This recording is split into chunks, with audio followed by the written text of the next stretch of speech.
Hello, everybody. Thanks for joining us again. This is a special episode of the show today for a couple of reasons. This is officially our, this show marks our 10 years of doing the podcast. Sandy, can you believe that we've been doing this for 10 years? 10 years. At times it's felt like a blur, and at times it's felt like 10 years, I guess. It depends. It's been an awesome ride, though. It's been 10 years of lots of fun, lots of lessons, and lots of growth. I'm hope we'll get into it, but it's been a great ride, and glad that we hopefully have some listeners that have been along with us for the whole 10 years. Yeah, I was going through just looking at some of the past episodes, and there's a few that I actually don't even remember. I'm trying to remember the content of what was going on in some of them, and they slipped me, so I had to listen to a few of them again. But there's also one other reason why this show is special, and that is that Sandy has decided to move on to some bigger and better things. His goal setting that he was doing for the year made him sort of look at the best use of his time and what he was doing in the future, and decided that this is going to be his last show.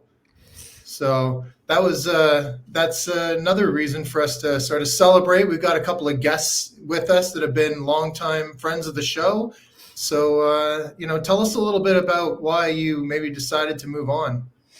Yeah, I always envision my funeral being a celebration, not a sad day. So I kind of see it similarly. I don't want to ruin the energy here of the show with any sadness. Hopefully we can celebrate the last 10 years. And yeah, I got part of my process that we'll talk about this a bit today too with our guests. But how do we look at planning or goal setting, or part of my version of that is reflecting on the year past and looking through where we spent time, where we can, get the highest and best use. There's a little plug for someone to come here of our time, but our energy and everything. And there's so many things going on in life. There's so many versions of content, and we were just talking about that before the show, right? All the different versions out there, and so many things to keep up with. And yeah, I'm super thankful for the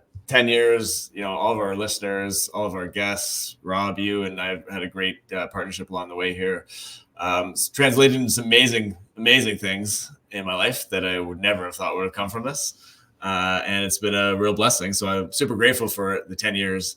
And, at times you go about doing things for a while and you kind of think maybe, not that there's anything bigger or better. You kind of said bigger and better. I don't know if that's the case. But just time to change it up and change up some of the energy that I'm putting into things, and go test out some new things that I'm sure will be challenging at times, but also fulfilling in maybe different ways. And so I'm going to continue producing content. I'll put out a little bit more of what that looks like in the coming days or weeks here ahead, but people can stay tuned for that. And that's really it. I don't really have much more to say on that, but other than I'm looking forward to kind of reflecting a little bit on this show with some of our past guests that have been awesome supporters along the way. And I think it's going to be a great show here. So it should be fun. Yeah, we've definitely had a lot of good times, a lot of laughs. We've learned a lot from the people that we've had on here together. And, it was one of those things where you and I had been talking real estate for, just days and days, months on the phone together. And we thought, why don't we sit down and put this out for people to listen and learn from. And that was how it started. And so we've got a few of our good friends and friends of the show here with us. First, I want to introduce Quentin D'Souza, who was our very first guest on the show on episode 2. Yeah. And was subsequently on episode 108.5, which I thought was kind of funny. We called it a special episode, and also episode 136, and he co-hosted episode 153 with me. So he's been on, and I think there was a couple other times you were on, just like popping in and out for different reasons. But thanks for joining us today, Quentin. Oh, no problem. Thanks for having me. We got Ryan Carr as well. Ryan's been on the show a couple times. He was episode 29 and episode 131. So if you want to hear like the whole backstory of these guys, we're going to get into a little bit of their background today. But if you want to hear like the more in-depth interviews that we've done, go back and listen to these episodes. And we've welcome Ryan. Thanks for having me. Good to see you guys. And we've got Meg here too, the longtime friend of the show. And he was on episode 23 and 127. So these guys have all been on a few times. So like I said, go back and listen to their stories. They got good stories to tell. And hopefully we'll have Michael Dominguez on as well, who was one of our very first guests. Got Sandy and I started. I think we both bought our first, or maybe not my first investment property, one of my first investment properties. I think same with you, working with Michael. And he's been a good influence with us. So I think he's going to be joining us at some point along here. So, but welcome, Dion. Thanks, man. Happy to be back. And sorry to see Sandy go. Thanks. Well, so again, I guess we'll start with Quentin, and we'll just talk a little bit about what he's doing and, some of his investment strategies. And then today we were going to, just because I thought the theme of Sandy deciding to move on from the show was part of how he set his goals and plans for the future. I thought maybe Quentin and these guys, we could talk about, how you set your goals and tell us maybe about some of your big goals as well for the next year and to come. Yeah, sure. So I guess a couple of different things. One, when I started investing in real estate, I really was using the BRRRR strategy on single family homes and doing like conversion projects. So, I was really scaling my business in 2008 to 2013, buying those type of properties. And then I had quit my job as a teacher in 2013. And really went full time, did like flips for a year. And then I started to get into small apartment buildings. And now I'm really more focused on apartment buildings. So usually they're between 10 and 100 units. And I'm focused in Ontario. And that's really where a majority of my asset base is. I've got about 120 million in assets in Ontario. I have properties in Florida, and I'm involved in a number of projects in the U.S. as well. But I am only a partner in those. I am the main general partner, you'd say, in all my projects in Canada and in Ontario specifically. So that's where I focus. And I remember Sandy and Kate at Durham REI meetings.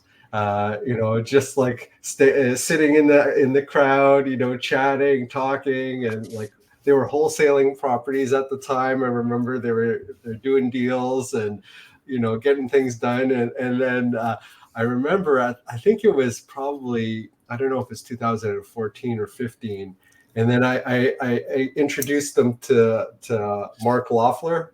And then like all of a sudden it was like craziness, like they're doing everything everywhere, and got into the realtor side of the business. Then I saw them in the property management and then doing like BRRRRs on like small multifamilies. I was like, wow, they're doing so awesome. That's so cool.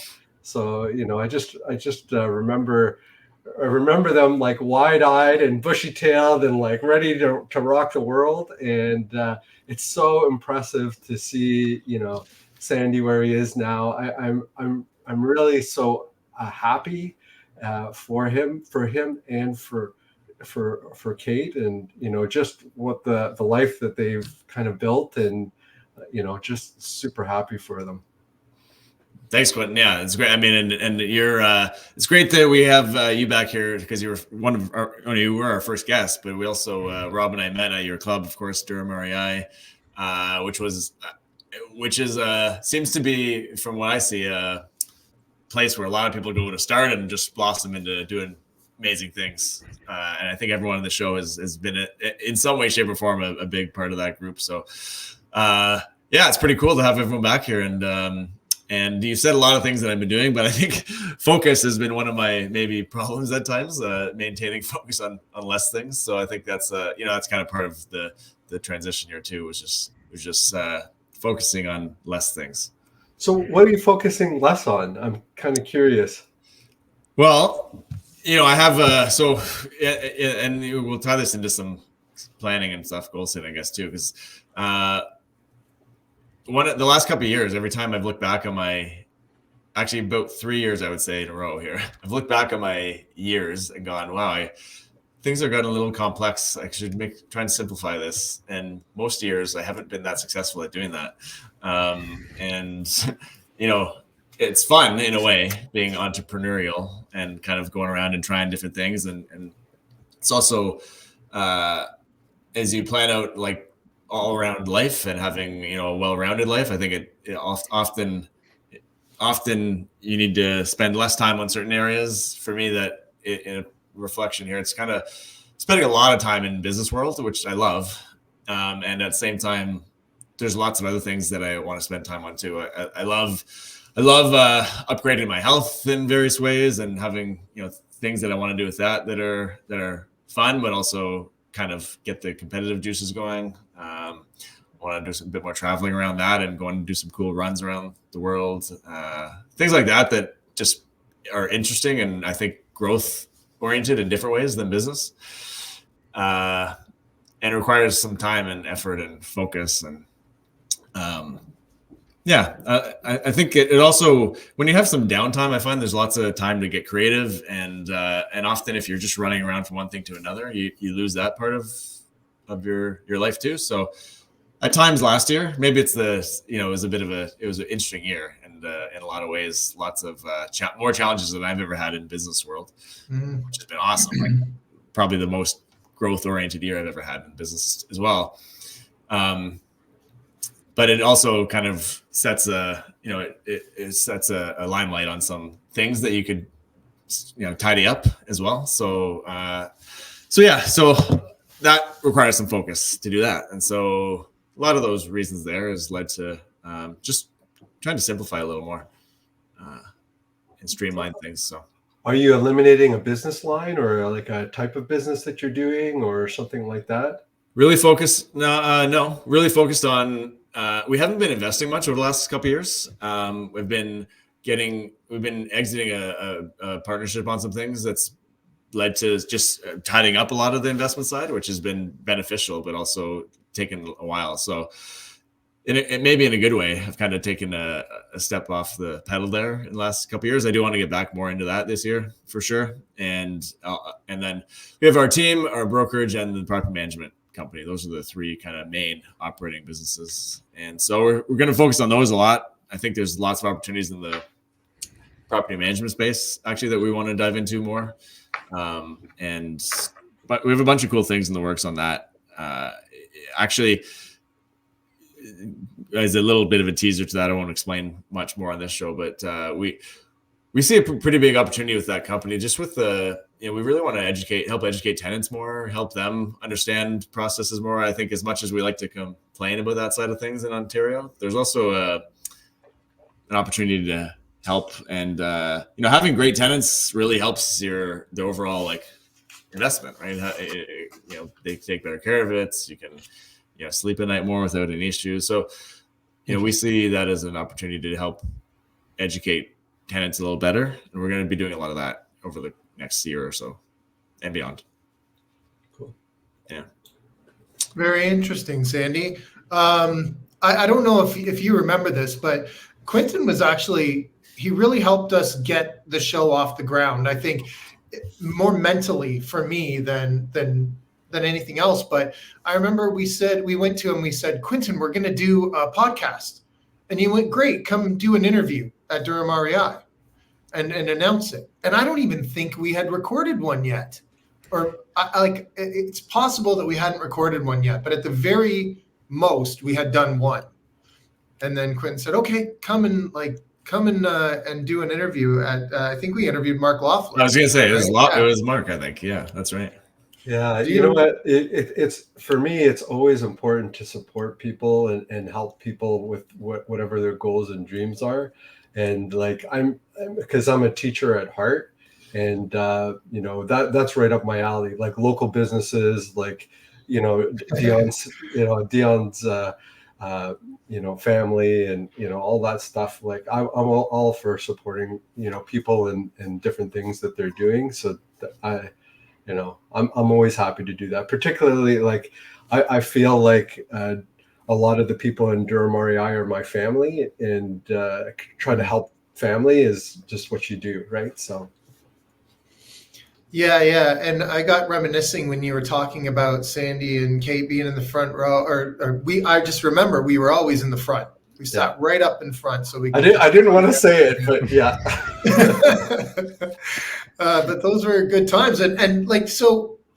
I think when I'm not sure if this is the same reason why you started going to Durham REI, but I went there because I looked at an ad and that you had put out, and it said, "Can you wholesale houses in Canada?" And you said, "Yes, you can." And so that was like, I was like, I'm there. I got to go learn about this. Sandy, was that like why you started going, or were you just looking for a real estate education in general? You know what? I don't even know if I can remember why we ended up there or how. I remember it must have been 2012, I want to say. Yeah, I think that's probably right. 11 even, 2012, yeah. And I don't know how the heck we ended up there. I don't know. That's a great question. Maybe I called, like, did you have wholesaler ads or something like that? That's possible. Yeah, that's possible. I probably called your wholesaler ad and like, hey, who are you? Do you have any properties I can buy? I'm like, funny you say that. I got one of those today, and I'm after this show, I'm going to call him because it was a really great letter. Actually, I love doing that because you never know what that leads to. Yeah, there you go. As you see, it's funny when you get the guy on the other end that you already know. You're like, oh, hey, what's up, man? Yeah. Yeah. How you doing? How's the wife and kids? Ryan. Yeah. Like I mentioned, you've been on the show a couple times. You're doing some really cool things. You've got your podcast, and so let's just take a step back and learn a little bit about what you've been up to. Yeah, so I think all of us probably met somewhere in around the Durham REI thing, as you guys have mentioned. I look back, and I think it was around 2015 that I met everybody here, and what a ride it's been in the last number of years. I mean, all the ups and downs of the market, the trials and tribulations, and very, very cool to see what everybody's built on this call, on the Zoom, on this StreamYard.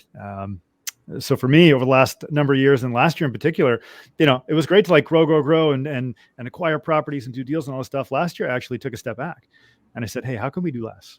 Right? If I want to do more of something, let's do more of less. And that was one of the hardest things to go from, early beginnings, doing my first deal in 2012, going full time in 2014, and then, just trying to ramp up as hard as I possibly humanly could.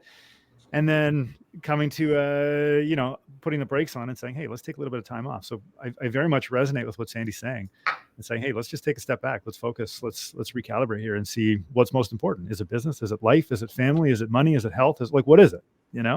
So I did a bunch of that last year, which was a lot of fun. And now this year, I'm going to turn the taps on again. I'm going to do a few more deals, finish up some developments that I have on the go. What are you laughing at, Quentin?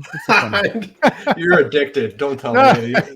I'm an addict. A real estate addict. I'm going to take a break. I'm taking a break. Yeah. I did. Last year, I did way less than I usually did.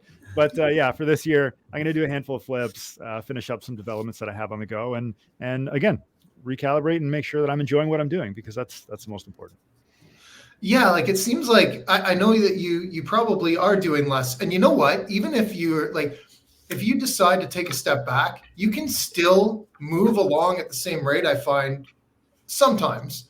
With less of your time being taken up in your mind on those things. You get smarter as you go. You get smarter as you go, for sure. So like maybe what used to take 10 units of effort, maybe you can do with 7 units of effort now, because you're more efficient with those 7 instead of, what used to be taking 10, right? You just more people, who to call. I remember when basement apartments were all the rage, and that was the gold standard of doing flips and doing the rentals, and like buy the duplex, put the basement apartment in, buy the grandma's bungalow with the blue toilet and the pink bathtub and all this stuff, and the unfinished basement. Well, there's only so many unfinished basements to go around, right? Like, let's be honest. And those basements are starting to slowly disappear. And now you got to be more creative with your strategies. And I mean, looking back, when you're doing these basement apartments, all of the rules were changing from time to time. So now if you want to do a basement apartment, everybody on this call knows what they need to do, right? If they so chose to do a basement apartment. And obviously most people have graduated on from those things, but like, yeah, you get smarter with your efforts for sure.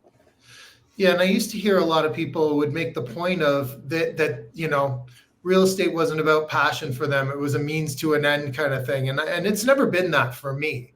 So like, when you start off, and obviously, we all kind of did the same thing, right, with the basement apartments. So, as great as it is to have a sort of set it and forget it method to doing that strategy, for me, it got boring, right? Like when you're doing the same thing and every one of them looks the same, and that product you're pumping out doesn't excite you anymore, then it does, for me, like it was time to move on and do something else. Yeah. You guys have heard that saying, what got you here won't get you there, right? I forget who said it, but it's the truth, and what worked in 1970 may not work today. And what works today might not work in 15 years. Like, who knows, right? But you have to adapt and be flexible with that kind of thing. I got to say that Ryan is really I just want to say, if you haven't picked up his book and you're thinking about doing some sort of infill development or something like that, you're really missing out a key piece of the puzzle for you. This guy is really smart. He's so like, down to earth type of guy, but very smart in the way that he is thinking about development and infill and being able to maximize a piece of land. So if you haven't picked up that book, you definitely should. So what's it called? The highest and best use. The highest and best use playbook, finding the unfair advantage over your real estate competition. Yeah. Nice. Thanks for the plug, Quentin. Much appreciated. And the highest and best use.com, right? Is that where they That's get the right. book? Yeah. Yeah, it's on Amazon all over the place. Yeah. Right on. Okay. And Dion, just sitting quietly over there. We need to get you involved in this conversation. Fiji. Sorry. So just to clarify, you should clarify that, Quentin, right? So there are very few Fijians who choose to live in Canada or spend any time in Canada because it's just too damn cold. But on this video call today, you have two of us. Quentin and I were both born in Fiji, which is a tropical island, which is where I'm on a different tropical island as I speak to you today. But yeah, that's how we all met. And again, I think I've met everybody on this call, again, thanks to Quentin and I guess that space and environment that he created over at Durham REI. It's really been a hub of networking for so many people for so many years. So all of us have a lot to thank you for there, Quentin. Yeah. Dion always had such smooth presentations. For anybody who's ever seen him present, his voice, the guy's just velvet. Like, good God. It's just so smooth up there. He just knows the stuff and just, I don't know, just comes out so naturally. And his visuals too. Well, his visuals are super awesome. Yeah. You lived in Australia for a while, right? Yeah, I am Australian. That's why I named my company Kanga Mortgage. Easy to remember. But yeah, I spent most of my life in Canada, and I married a Canadian, which brought me to Canada, Durham region in particular.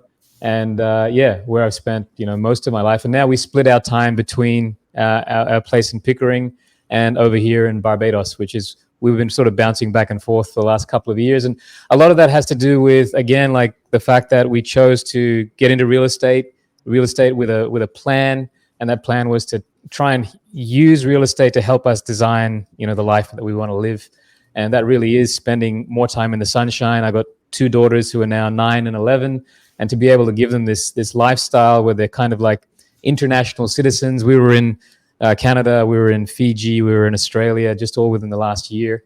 So to be able to do all of that, it really is because we managed to focus on real estate for a period of time. And now we're using that real estate to serve our life rather than, and for a period of time, like all of us did, our lives served our construction of our real estate portfolios. But it's all got to be for something. And that is, setting up the life that you want to live. So yeah, that's how I've used real estate in the last couple of years. And I think the first time you guys interviewed me, I remember again, you approached me at the Durham meeting, Rob. And you're like, Dion, you should come on our podcast. Number one, I didn't know what a podcast was back then.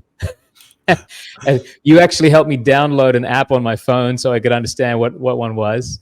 And then I remember you interviewing me, and I distinctly remember me being in my office, and most people in my business, their office is in the basement in the one bedroom with a little window.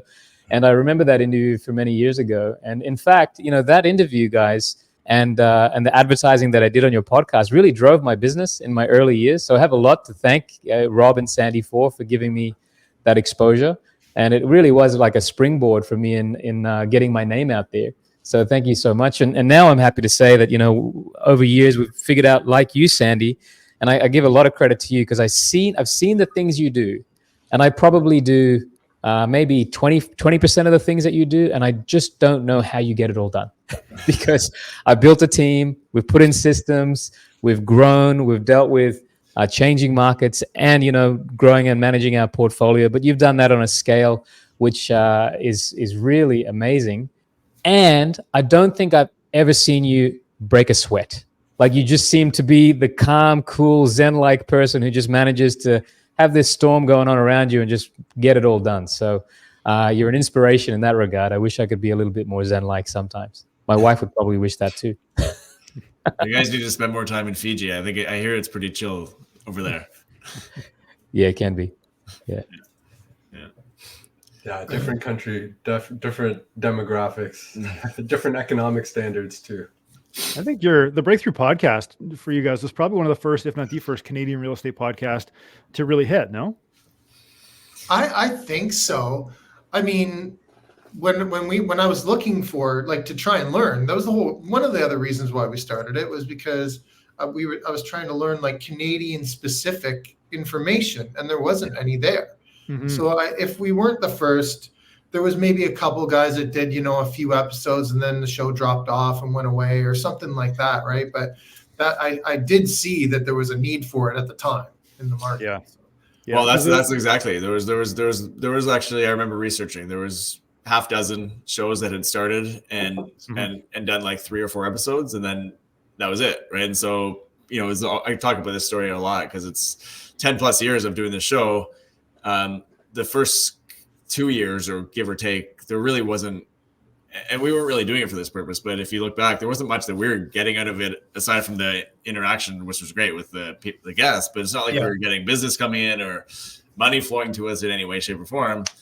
And then 2-ish years, somewhere in that window, which I find is a very common theme in my life in any business venture, kind of that 2-year window of being consistent and doing anything consistent, you start to all of a sudden that hockey stick starts to take off, right? And all of a sudden you get not just one thing coming, but multiple, and then it takes off, right? So those other shows obviously didn't have the big picture in mind, and they didn't get what they wanted probably in the first few episodes, and they just decided that was it for them. And well, it is interesting, Sandy. What was your motivation when we started? Because neither of us were realtors, and we didn't think of it as something to drive business to us as realtors, right? So when you started it, what was your motivation? Well, we honestly, I think we saw a little bit of what Quentin was doing with the club, and we were like, this is it's great to have these conversations, to share, to give back.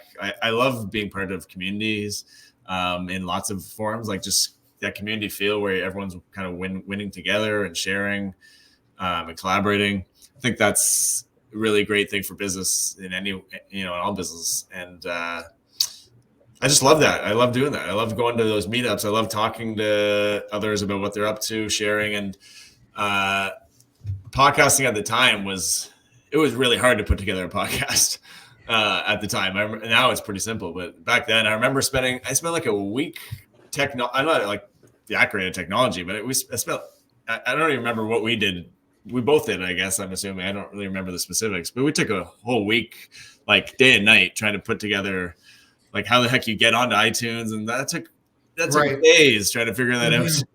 And then I remember there was one day where you got us onto Stitcher, and it's just that was a process. It wasn't on all the platforms all at once. It was hey, I figured out how to do this and get us on here.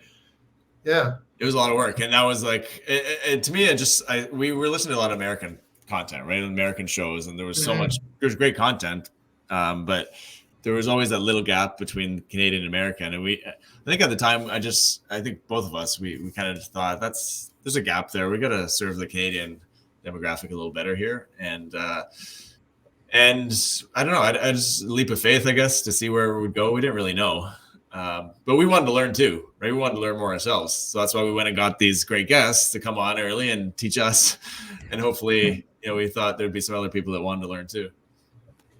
Sandy, here's a question. Here's a question for you guys. So as you started your podcast years ago, obviously, as you say, it was harder to start it at that point, but there was less competition. Now it's easier to start the podcast, right? Anybody can do it, but there's more competition. So how do you guys, as hosts of a long-standing show, see that from the economic and competition perspective, knowing what you know now and looking back?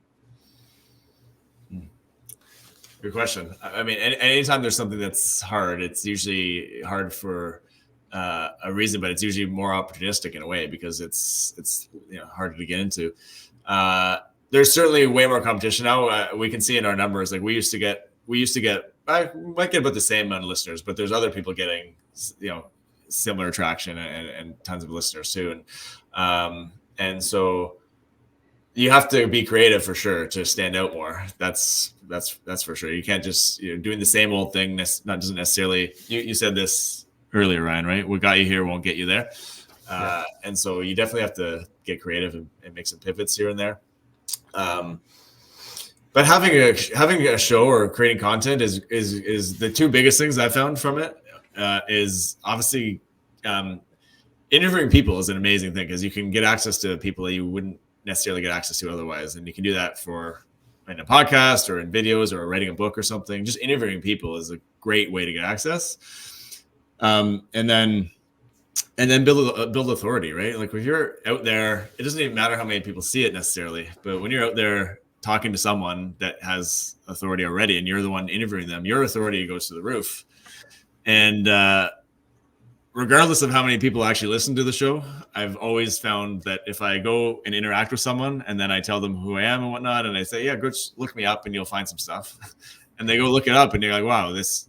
So you don't even have to have actual listeners. If you're going about day-to-day life and talking to people and you tell them to go look at your show or your interview with someone, your credibility goes through the roof. If you don't have that, that's why so many people have started podcasts, right? If you don't have that, it's like someone else does, and you're all of a sudden a little bit lower on that bar of authority in whatever niche you want to be have that authority in. So I don't know if that answered your question or not, but there's it did. It was good. Rob, what do you think?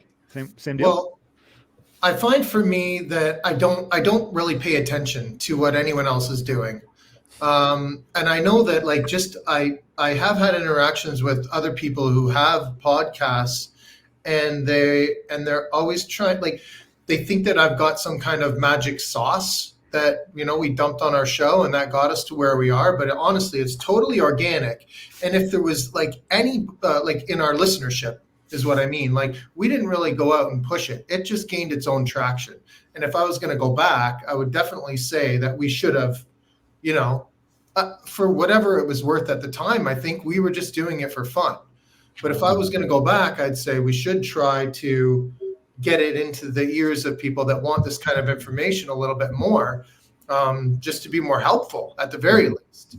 Yeah. So I don't know. I mean, if there's anyone that we imitated, I'd say it's probably Bigger Pockets, because I believe Bigger Pockets was out at the time. Yeah. They were pretty young still. I think it maybe been around for a year or something like that. And so that was sort of what we modeled the show after. But other than that, I'm not I don't even really listen to any other podcasts, to be honest. I'll listen to yourself. I can listen to our old ones just to refamiliarize myself with the guest and what they had to say and that kind of thing. But I'm not really listening to any other ones. So we weren't influenced by that. It's just the way that we interacted with each other and the information that we wanted to pull from the guests, I guess, is the core was not to imitate or be like anybody else. It was to, what do we want to learn from this guest, right? What do we want to pull out of them? Yeah. And so that was more the focus of where the entire show and the form of it came from. Very cool. I have a question for Sandy, actually. And I don't know if you want to discuss this or not, but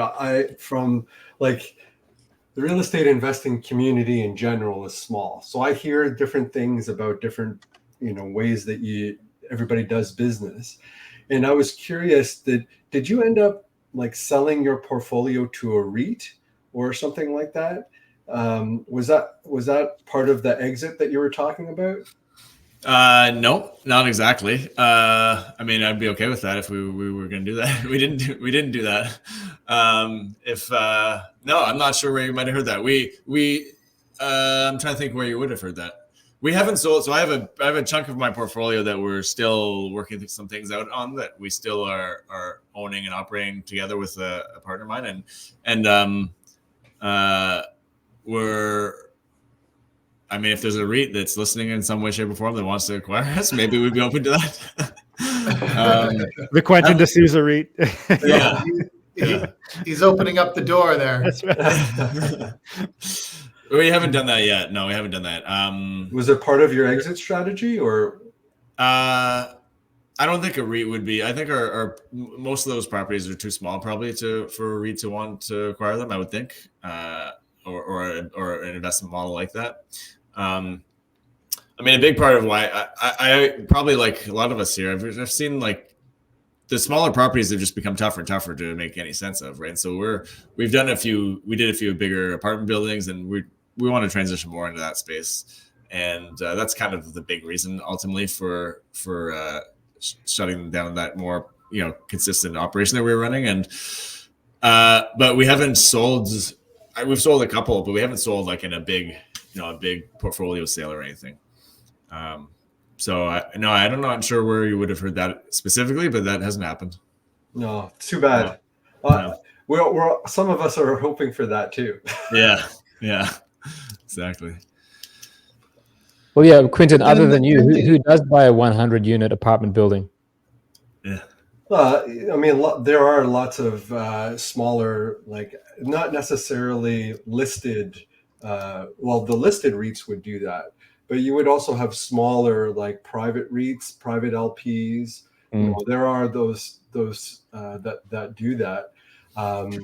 It's just as Sandy's saying, the numbers are harder the smaller you go, and just the way that the landlord tenant board works, it's more advantageous on scale than it is in like ones or twos, right? Because when you don't have income for a year in one property and that's your sole income, that could take you out. But if you have 100 units and you have one unit and they're paying 900, and then when you turn them over because they haven't paid for a year and now they're paying 1,500, it just changes the value of the building, right? So it's a different model. Just going back to what you were saying, Dion, about Sandy not breaking a sweat or whatever. I do remember, like, I think just being in the space that we're in, obviously you have to be able to handle challenges quite well. But we were doing a show, I guess about a year ago. I think we did a challenges show. It was just me and you. Was it? And we talked over all of the challenges that we've had in the past. And I know you were having like a big issue at the time, but it's funny. Like, I think that there is a level of being able to look at it from outside of yourself, look at the problem from outside of yourself. And I think Sandy's pretty good at that. Oh yeah. And Rob, if it was a big issue, it's just funny. It's a big issue. We spoke about it on a podcast, and I can't even remember what it was. So maybe we got through that issue okay. Is it you were talking to me about the issue, or is it Sandy? Yeah. Oh, Sandy's issue. Got it. Hey man, we've all got issues. I would have placed my bet that you've had one. There's only been one guest ever that told me that they had no issues. Is that right? I think good. but that guest is delusional. There he is. Look at this guy. Yay. Speaking of issues. Michael Dominguez just jumped on with us. Can you hear us? Yes, I can hear you. Hey. Yeah. Oh, hang on. What, you're in a car? How you doing? Yeah. How are you? Okay, just a sec, guys. So I am actually in the Dominican Republic right now, just coming off a cruise ship, and I'm with my friends Jesus Tavares and Susan Ho, and they are actually former Durham REI members. So I come There all you the way go. to Dominican Republic just to say hi to these guys. So Well, thanks for joining us. Michael, I'm going to just refresh everybody. He was we've already talked about you, Michael. We pumped you up a little bit and where you fall into everything, but you were also episode 4 on our show. So one of our very first guests. And we also did for a little while something called the Michael Minute. I don't know if you even remember doing that. But I think we did like Absolutely. 3 or 4 of those where you'd pop on and give us a little real estate tip in the middle of the show. yes, absolutely, and obviously I'm not. I'll listen to the show later, but no, I'm just so happy for you guys that it's amazing. I'm sure you guys have talked about this a number of times about where we all were 8-10 years ago and where we all are now, and you're in Mexico, I'm in Dominican Republic. It's life's changed a lot, and real estate has done a lot for that. So Yeah, absolutely. And we've already mentioned, of course, we've been talking a lot about this is going to be Sandy's last show. He's decided to move on and do some other stuff. And that was we tied it in with, just his planning that he's done and his goal setting and where he wants to be and what he wants to spend time on and that kind of thing. So we're trying to sort of blend that into this conversation. And so if we can ask you, what are some of the goals that you have? well, it's we're all entering a new chapter in our lives, obviously, and in the case of Lisa and I, we're looking to do more traveling, more fun, more just enjoying ourselves, and using the wealth we built from real estate to fund our lifestyle. And we're actually in Florida for the next 3 months as well, and wintering outside of Canada was a lot of fun, and yeah, this would never have been possible without real estate for sure. And traveling the world is really what I want to do, and I want to experience as much as I can experience. So the goals that you're setting are just which destinations do we want to get to? Yeah, at this point in our life, our goal is we've reached our financial freedom number, and now we're just looking to create as many bucket list life points as we can possibly do. Is your camera on a rocking chair? Yeah, actually, it's an armchair. Making me dizzy, man. It's so. Well, do you I'm in remember... a car. I'm in a car in Dominican Republic, and we're going over speed bumps. So. Oh, okay, gotcha. Do you remember meeting Sandy for the first time? Well, maybe not the first, but the first meeting I had with Sandy, we were actually at the Los Cabos restaurant, and Sandy and Kate had all these incredible plans and goals.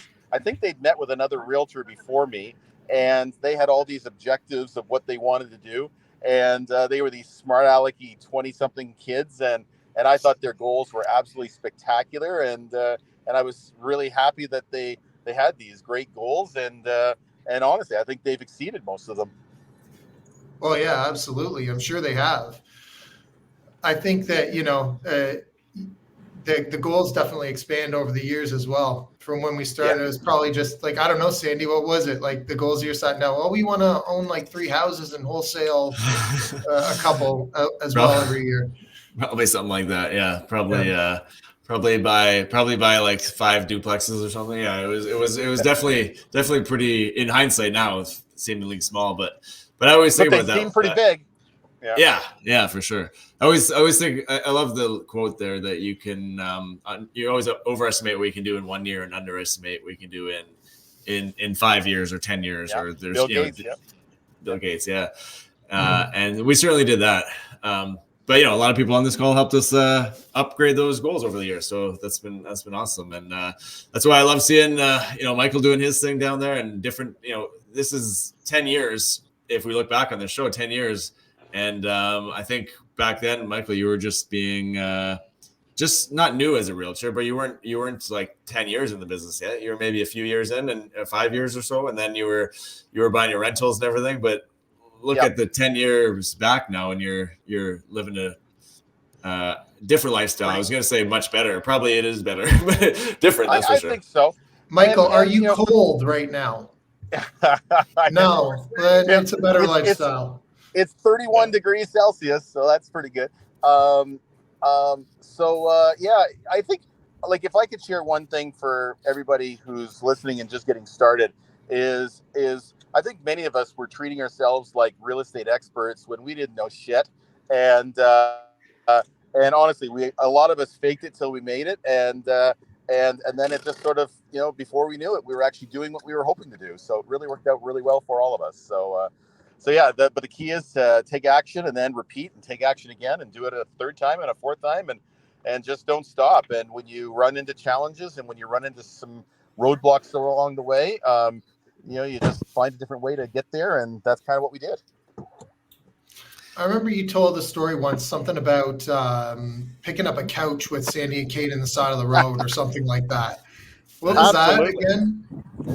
Yeah, so this is while we were looking at real estate, and by the way, I'm trying to do it with a bit of a background here in the outside, and so yeah, I think Sandy could probably tell the story better than I, but we were looking at real estate and we were looking for potential flips, and we were in a 4-seat convertible, Mustang convertible, and Sandy, actually no, it wasn't Sandy, it was Kate. Kate says, I could flip that, and I could fix that up. And so yeah, if there's a chance of showing one of those photos one more time, it was a lot of fun. We basically had a cat piss couch sitting on top of Sandy, and I'm driving a convertible down the highway with a top down and a full size couch right on top of us. So it was a lot of fun. I was Sandy? Well, I talk about. Was she able to flip the couch? I remember we did. I think we made a few $100s or something. It was not the highest use of our time probably, and it was a time where I was definitely sweating a lot at that moment with the couch piss smell and everything in the back of the car. You earned the $200, that's for sure. Yeah. Do you think if you probably bought you some wholesaling signs? This was also needed, right? This was also in South Oshawa. There was a. Do you think if you got a traffic ticket, that would be considered a business deductible expense? Maybe. Anyway, and one thing I want to say as well, Rob, is obviously this is talking about Sandy, but yeah, the way you've evolved over the last 10, 15 years has been just as spectacular, and I'm just as proud of you as I am Sandy. And I know I had a very, very, very small role in both of you, but I feel like I'm proud of you nonetheless. So anyway, I wanted to congratulate both of you before I go. I'm with my people, so I didn't want to keep too long. So anyway, I just wanted to thank you for doing the podcast for as many as you did. And in my opinion, your podcast was as good or better than any other one that was around. And so anyway, congrats. Thanks. Thank you. Thanks hey, for Michael, stopping this show also marks 10 years of us doing the show. So that's amazing. That as well. Anyway, okay, thanks. Appreciate you stopping in. All right. I just wanted to say hi. Like I said, I've got one day in Dominican, and I haven't seen these guys in 5-6 years. And again, that's the power of real estate is we made friends with people around the world, and we get to enjoy the fruits of our labor. So for those of you that are thinking of getting into real estate, and you're talking about and you hear all the bullshit about the tenant issues and the mortgage issues and stuff like that, there is a light at the end of the tunnel. So that's sort of the message I want to leave with you. Awesome. Thanks so much, man. We'll talk soon. Bye. Have fun. Yeah, bye. Just for the record, I'm in Costa Rica, not Mexico. And if anyone wants to invest in Costa Rica, give me a call. Well, I think I'm in Canada, and I'm paying Mike's second mortgages because he's lent me money. So I hope he's enjoying all of the funds that I keep sending him. Have another margarita on me, Mike. Hey, wait a minute. I'm doing the same thing. He's probably got more mortgages. He's probably arranged more mortgages than me, and that's my profession. God. God. Too I was funny. going to ask you, Dion, maybe about we're looking ahead to this year and planning and whatnot. I know we don't get necessarily super specifics, but what's on the horizon with mortgages, or what are you foreseeing, or what's any insights into that side of things? You're the expert now that Michael's off. Yeah. You're the expert. Sure. So, I mean, I think for the last 2 years, all of us have been waiting for some kind of positive sign. The Bank of Canada had really done their job in robbing the Canadian consumer of like positive sentiment about the market. And a lot of people sitting on the sidelines. I think we had the lowest volume of transactions last year than we had since the year 2001, more than 20 years. I don't know. You realtors would know better than me. But I did the math on that. And, in that same period where, we are basically last year the same level of transaction as 20 years ago, in the same period, our population grew by 10 million people in the same period. So it's actually, we actually had a net negative last year, even beyond the 2001 number. Now, as that relates to interest rates, the future of mortgages, well, the US Fed came out mid-December basically broadcasting that they have got staged drops in interest rates in the foreseeable future. And they actually, and I honestly, I've never seen a central bank do this, but they plotted a graph for the next 3 years out to an interest rate of 2.9% in the United States, down from 5.25% where it is today. And of course, when that happened, the Canadian bond traders saw that, the bond yields drop. And since then, we have seen a drop of around 0.75 or almost close to 1% on the 5-year rates. And some of our major lenders, major monolines. Now, the Bank of Canada is still verbally warning the Canadian consumer that hang on, more rates. There could be more rate increases, and I think what they're trying to do in their language is still keep the feeling depressed, because the last time they were slightly positive, which was the first half of last year where we had a pause and the language is a little bit more positive, we saw an explosion in property prices just for the first couple of quarters of last year. They don't want to see that happen again. And so here's what I think is going to happen. Interest rates are going to probably be on the decline, but the government and the Bank of Canada in particular are not going to be hyping that fact up. Right? That's what I see over the next year or so. Of course, we're going to have to watch the announcements around inflation, in particular, job growth.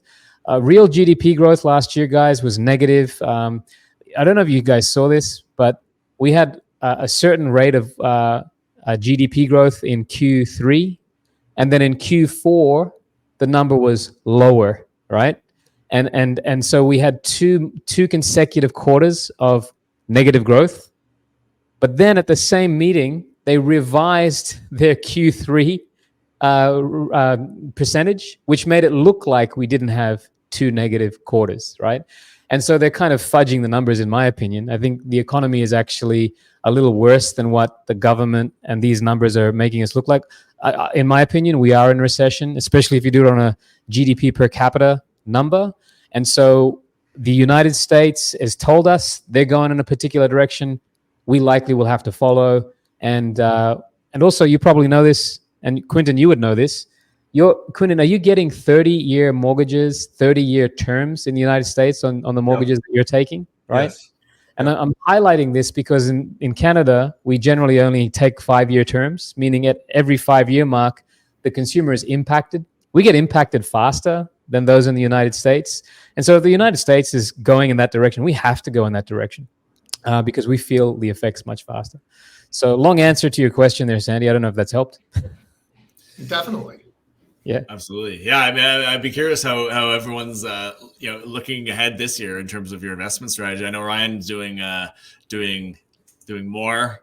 I don't know what that means. Like instead of 30 transactions or unit, he's going to like 50 again or something. I don't know, but I'd love to hear, because a lot of people have been kind of either sitting on the sidelines a little bit or a little bit, not quite as active as they have in some years, and I kind of see the market, certainly from a price point, definitely near or at the bottom potentially. So I think there's certainly opportunities right now if you can make the financial part of it make sense. But but that window of opportunity is going to be moving away pretty soon, I believe. So, are we getting more active this year? Is that part of your thought, Ryan, of why you're getting more active? Is it that the opportunity is just too hard to miss, or what's any reason behind it? Yeah, last year was more of an emotional decision. Honestly, I just wanted to take a break, and then this year, like last year, I tried to go and do less. I still did some, but I mean, generally speaking, I wanted to do less just because I wanted to take a break and I just wanted to enjoy life, right? And I think that just to Mike's point, as he was on there, talking about being in Dominican and traveling the world and all this stuff. We did some traveling too, and that was a lot of fun. Some business, some personal. But I mean, generally, you got to take a step back and say, okay, what are we doing all this for? And for every incremental dollar that you make, is it going to materially affect the outcome of your life? And if the answer is no, well, then making more money wouldn't be any better for you than not. So why bother, right? Is the quick question. Yes, everybody loves more money because it's it's important and the world runs on money. But like, I believe after going through last year, coming into this year, that money should enhance your life, not be ruled by it. Right. And going into this year, I've been planning land for the last, land planning takes time. So I've been planning land in the background, something that is coming to fruition now. So if I decided, hey, you know what, now's a good time to build because I think the economic horizon is going to be better for new construction or land severances or rezoning or more density, those things are already in play. And because they take time and because I don't have to put in physical hours necessarily in the same respect that maybe growing a business would require or acquiring deals would require, all of that can take place in the background. And because it's been taking place in the background, now it can happen in 2024 if I so choose to build it. Is season 2 of Hoarder House Flippers a go on HGTV or no? No, we're not doing it. No? So no, they ran a second season. We were asked to be part of it. We did not end up being part of it for a number of reasons. But we decided to not do season 2. But they did run it, and it will be coming out at some point in the future. Well, at least I won't be able to have to see you when I'm on my treadmill and I see like Ryan up there while I'm at the gym. I'm like, what the hell? I can't escape this guy. Anytime there's reruns, I get text messages, Facebook messages, Instagram messages from people saying, hey, like I'm in the doctor's office and you're up on the screen, or I'm on the treadmill, or like I'm in the grocery store, like some crazy places, right? And they pop up and people will send me a thing and be like, hey, I see you guys on TV. But it was a lot of fun to do that show. We enjoyed it. The people were great. The camera crew was great. Production was great. Everybody was good. It was just a really good, positive experience. And I think Sandy, to your point of growing a podcast, more so like a business card to like overarch the whole theme of it, doing a TV show is very much the same, right? Yeah. It's a business card, and it really goes down to the profile of, who is Ryan Carr, or who is any of the people on this phone call. If you do content, or you have a book, or you do a podcast, or you're a prominent face in the business industry where people know you, that all goes towards your credibility as an authority figure. So yeah, we had a good time doing the show.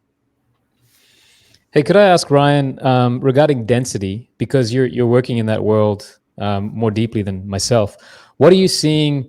What has been approved, and what do you see happening in terms of just, let's say, the regular people out there who own a house in Durham region or in Toronto? I know in Toronto we've got this blanket, as long as you have enough land, you can build a 4-unit. What do you know is happening in Durham or further east, or Clinton? No, 5 units. Sorry. Oh yes, correct. Plus the garden suite, right? Yeah. That's right. Yeah, Toronto's 5. So I wrote about this in the book actually last year, and I talked about density being the number one driving factor. So I was saying like, okay, the basement apartments, that was like the gold standard for a long time. Well, when they came out with the whole coach house thing, allowing 3 units per property, a lot of municipalities now throughout Ontario are saying, okay, we understand that people want, a basement apartment and the main unit in the house, plus the garden suite in the back. Well, now we'll say, let's change the built form such that if we want to do a purpose-built triplex under one roof, like one foundation, one roof, a lot of that is being approved now also. Since then, and since mid to late 2023 and now rolling forward into 2024, you're seeing like the city of Toronto come out, they're saying we'll allow 4 units in a house plus a garden suite, so 5 in total. Some municipalities like Ajax are allowing 4 units as of right, provided you have parking and some various things. I think we will see 4 units become more and more common as time moves on, whether that's under one roof or whether that's two units in the main house and two in an accessory dwelling like a coach house. That's kind of yet to be seen, but I think that there's a business case for all of the above. Frankly, just with prices, you can't carry a house as a single family home or oftentimes even as a duplex anymore, depending on where you're buying. Yeah, and I'll tell you from the mortgage perspective, I'm seeing that every day, as you can probably imagine. First-time home buyers, you used to be able to bootstrap it yourself in many cases where, and I'll give you this example.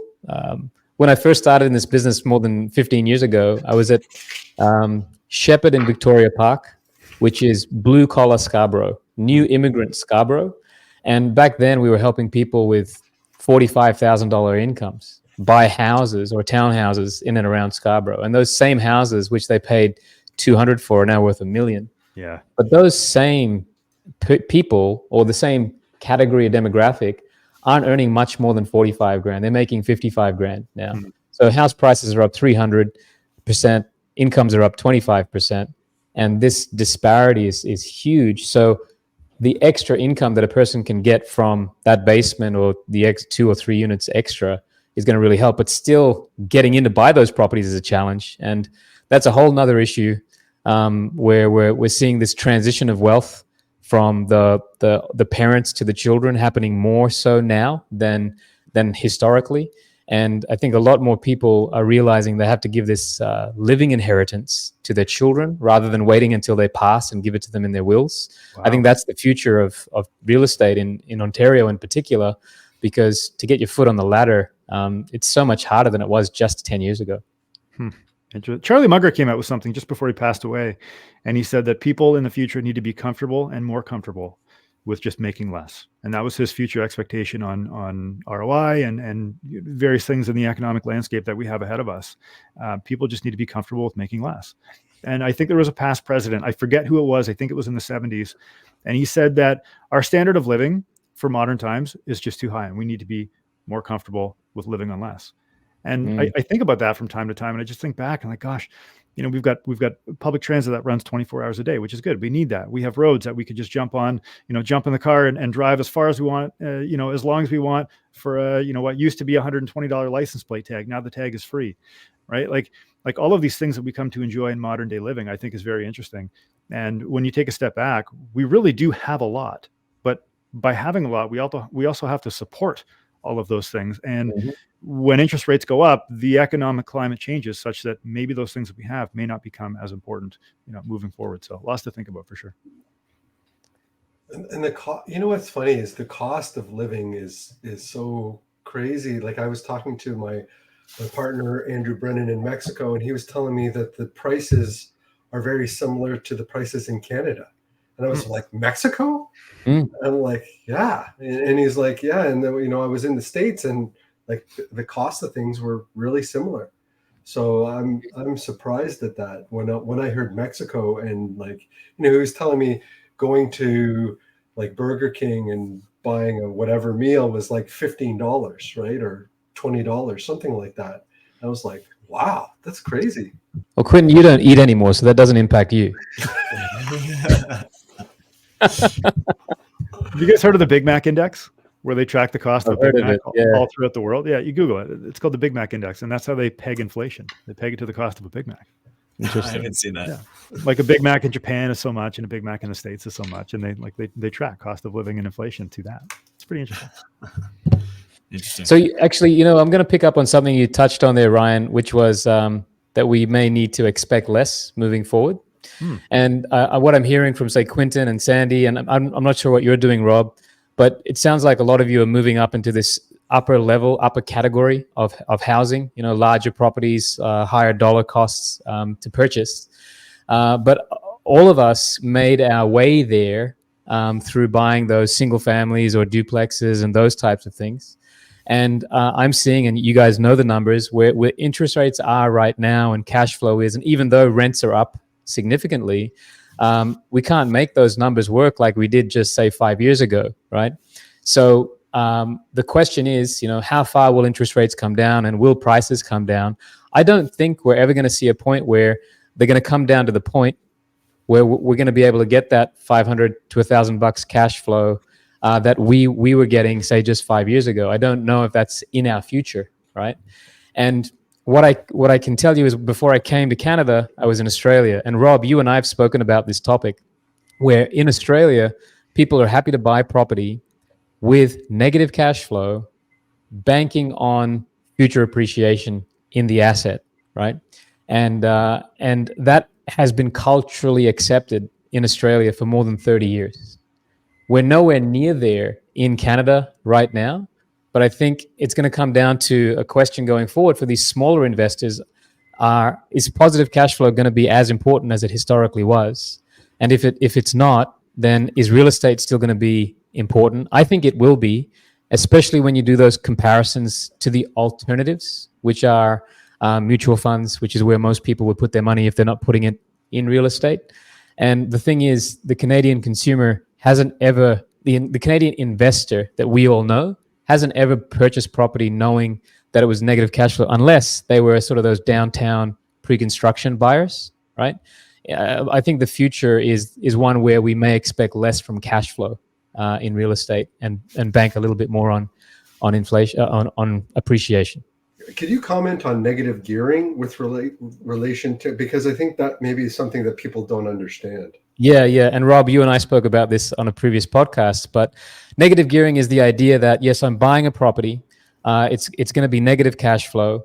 Oh, and by the way, in Australia, interest-only mortgages on investment property is standard. Okay, that is not the case in Canada. It's never been the case, right? It's always an amortized mortgage over 30 years in most cases. So every month you're not just paying interest, but you're paying principal.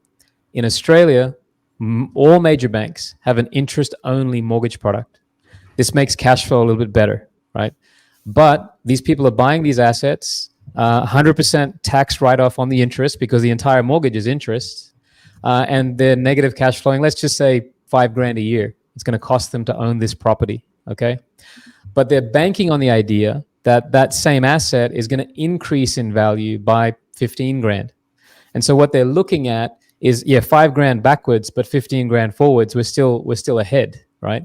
And what they're doing is they're comparing that 5 grand that they're putting into real estate versus putting it into the stock market or mutual funds, in particular mutual funds, where they don't get margin loans in mutual funds, right?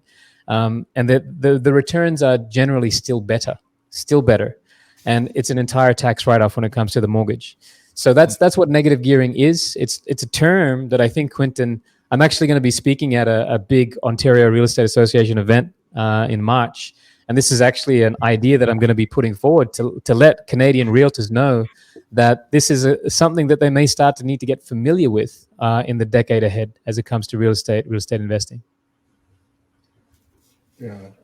I mean, one thing I want to say is that there are people who are cash flowing positive in Ontario, right? Like, but you're going out to smaller centers. So you're going out to like Peterborough or Belleville or Cobourg, or maybe you're going further afield to Kingston, or like maybe Welland or something like that on the other end, right? So, but I think over time, what's happened is, like, you could cash flow in Ajax, and then the purchase prices go up, and then the rents don't allow you to be able to do that without bringing it to like higher density. But then it moved out to like Whitby, and then Oshawa, and then Clarington, and now further out. The challenge with that is that if you're getting into tertiary markets, how does that look from a demographics perspective, and how is the asset appreciating, and what type of asset appreciation do you have? Because it's great to have cash flow, but really your wealth comes from the increase in the asset base that you own over a longer period of time. You're betting that in 10 years from now, that your asset base, if your asset base is 10 million, you're betting that it's worth 20 million, 10 years from now or more. And if that's the case, what's, the real point is being able to carry that asset over that 10-year period of time. I can see how negative gearing would kind of play into that, but I still think it's possible, but it's becoming harder and harder. Definitely. We're doing well in our student rentals, still, as far as cash flow goes. Because you're by the bedroom, right? Pardon me? You're renting by the bedroom? Right. Yeah. And I guess, Yeah, Rob, so my question there would be, what year did you acquire that student rental? they were all within the last 5 years. Okay, yeah. But buying that same asset today, at the room rate you're getting, that's what I'm referring to in terms of the future, right? Because people who are buying today are buying at a higher base rate. Right. And I think a lot of people have been waiting for these prices to drop significantly more, and I don't think that's a reality from what They've I'm shown seeing already. they've And I shown mentioned this it's a just few an times. inverse relationship to mortgage rates, right? The price came down and the rate went up and your payments kind of net the same. And then as rates go back the other way, the price is going to go back up and your payment's going to be net the same. Like it's an inverse. It's people that are playing the spread, right? Is where the opportunity is. But in terms of your monthly payment, are monthly payments significantly higher now after buying an asset price that's fallen, or are they about the same? You're talking about right now? Yeah. So Like the reality rate, is so right now, the prices haven't dropped to the point that the monthly mortgage payment is similar to it was in, say, 2020, okay. right? It's still elevated above that number. That's the truth. Yeah. Significantly though, or is it somewhat tied? We're pretty significant. We're Really? 20% or so. Yeah. Really? On Okay. on if we're talking, say, first time home buyer product in, Mhm. let's say, Durham region, for example, right? Mhm. Yeah. So put simply, a bungalow that was worth 600 grand 5 years ago, right, increased to 900 grand, right, just in the year 2022. Yeah. But that asset hasn't returned to 600 grand. It's settled at around, say, 758, somewhere around there, right? Yeah. And so that hasn't come to the point where monthly payments are equal to what it would have been 5 years ago. That's the reality. Yeah. Yeah, politically, that's a hot potato, right? Oof. If you had prices come down that significantly, and a majority of the Canadian population, has their wealth in their house, their primary residence, that's not going to be very beneficial to any political party. Like there's a certain amount that you can take, but at a certain point, it becomes like a killer for a political party, right? Like. And I think that'll show up in the polls. And really, governments are only 4 years and they're just trying to get reelected. So this is exactly the conversation that Sandy and I started this show wanting to have 10 years ago. So I do appreciate all you guys coming on here and bringing it to that point, reminding us of the way that it used to be and the motivations that we had. And thank you all for coming on and sharing this Sandy's final show with us. Well, the Thank you, Robert. 10-year anniversary, I think I want to highlight that for sure too, because look at all the stuff that's happened in 10 years. So many things to talk about, and so in the next 10 years, there's going to be even, probably even crazier changes happening in real estate, but in the world too, right? So, For sure.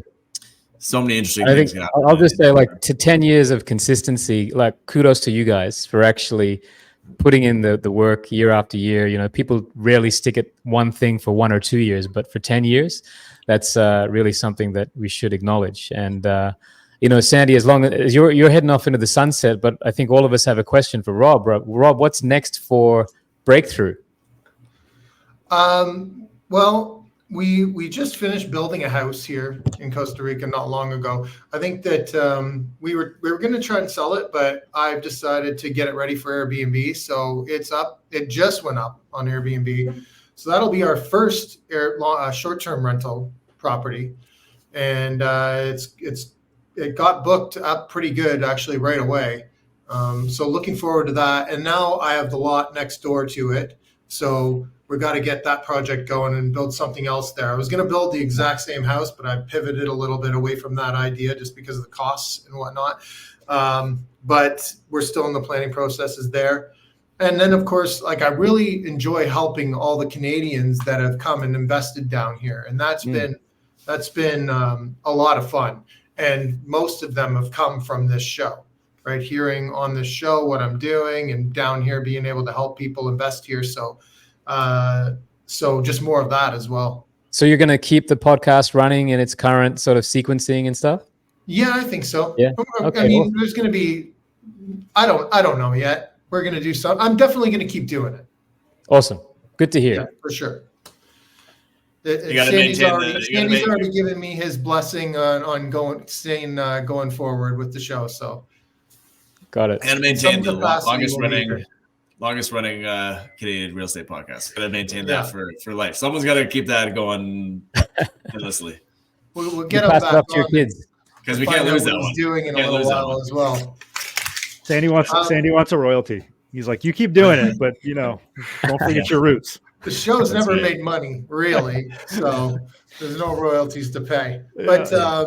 But it's all of the wealth that's come out of it has just been externally influenced. So, Dion, I love hearing you do your talks, and you make a lot of good points. Especially, I think you sort of gear that idea of what you were talking about there, just to show how you can take advantage of the market that we're actually in, despite all of these things that look bad in the market. So, how can people get in touch with you, and maybe just some final words? Yeah, sure. So, this is going to be an interesting year in real estate. From my perspective, if you're interested in buying real estate, you should go and get your mortgage pre-qualification today, because I feel like the next quarter in particular is going to see some significant moves. And you don't want to be in the middle of those moves and running around trying to get qualified. So that's the plug for my business, which is Kanga Mortgage, meaning that if you want to talk to some people regarding getting pre-qualified, be it your first home or your 10th, we work with a lot of investors. Please feel free to reach out. So it's kangamortgage.ca, and I'm on Instagram at the Dion Begg. Very good. Ryan. Yeah. I know you got all kinds of things going on. Tell us about the podcast. Tell us about the book and how people can get in touch with you, and final thoughts. Yeah. Here's the book here. The Highest and Best Use Playbook. I wrote it last year. You can get it at thehighestandbestuse.com. It's on Amazon, Barnes & Noble, all the different places. And it's an Audible now, too. So if you want to hear me speak at you for the next 7 hours, you can get it on Audible. And I did actually read it. You can't take breaks, or no? You just got to... It was many, many sessions that you string together. Yeah. Mike Dominguez. No one's saying that when they're listening, they can take a break. Oh, they can't take a break. You just get the bag of popcorn. One shot straight through. Mike Dominguez actually recommended the guy, so it's too bad that he was off the call. But so it's on Audible now too. If people want to reach out, they can get me on Instagram, Facebook, all the different social media platforms, and check out the book at thehighestandbestuse.com. Awesome. Quentin, what do you got going on? What do you want to talk about? Well, people can connect with me at quintindesouza.com if you want to book like a 15-minute call, talk about real estate and wealth. I also have a link tree at QManREI, and that's all my Twitter, Instagram handles. So that'll be good. And Durham REI doing those every month. Absolutely. Those meetups. Since Invaluable. 2008. If you're anywhere in the vicinity, definitely go and check that out. And if we you're have people coming for like 2.5 hours, people from Kingston, people from the other end of the city, like Oakville, coming out. So it's pretty cool. Yeah, absolutely. I mean, I would venture to say that all of us are here because of Durham REI. 100%. 100%. Mm-hmm. And since Quentin has a link tree, let's all go on after, and we'll all book 15-minute calls with him. Just load up the calendar. I'm lonely. Somebody talk to me. I'm lonely. Oh, no. You're not allowed. Forget it. You have to hold it for our next cigar time. That's right. Sandy, where are people going to find you going forward? And what do you want to leave us with? Yeah, a lot of pressure on that one to leave 10 years. But, I talked a lot about that during the show. So I think, I'm just really grateful for everyone here on the call, for sure, for being here, having a great last show for me, but also celebrating our 10 years of educating Canadians in this space, and really grateful for our listeners. Rob, you, of course, been a great partnership. Thank you.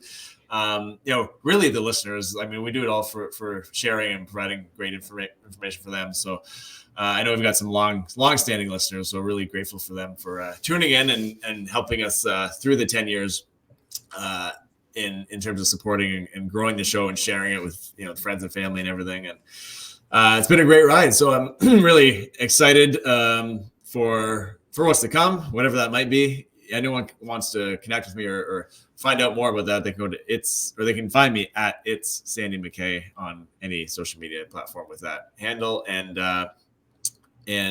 yeah, I got nothing to announce right now, but certainly look out for some more fun things. I'm going to continue creating content, sharing information. I've loved doing that here for 10 years, and we'll keep doing that in other places as well. And